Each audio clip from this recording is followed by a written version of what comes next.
زبیر شیخ صاحب نے اپنا سوال بھیجا ہے پربھنی مہاراشٹر سے کہ نیک اولاد کے لیے کون سی دعا کرنا چاہیے، کون سی دعا پڑھنا چاہیے۔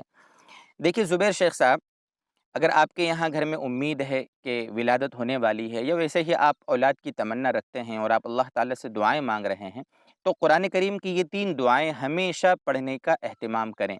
آپ خود بھی پڑھیں، اپنے گھر میں اہلیہ سے بھی کہیں، ویسے بھی آپ جب بھی آپ چلتے پھرتے ان دعاؤں کا اہتمام کریں، لیکن خاص طور سے ہر فرض نماز کے بعد آپ بھی، آپ کے اہلیہ بھی ان تینوں آیتوں کو 7 مرتبہ فرض نماز کے بعد تاکید سے، اہتمام سے پڑھیں۔ انشاءاللہ اللہ تعالیٰ نیک اولاد سے نوازیں گے۔ یہ نبیوں کی دعائیں ہیں، وہ دعائیں ہیں جو اللہ تعالیٰ کی بارگاہ میں قبول ہوئی ہیں۔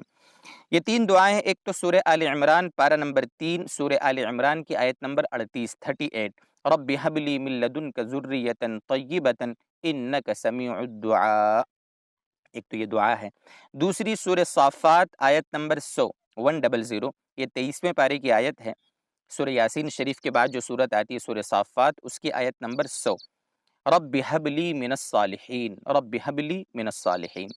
اسی طریقے سے تیسری آیت ہے سورہ انبیاء کی آیت نمبر 89، آیت نمبر 89، رب لا تذرنی فردا وانت خیر الوارثین۔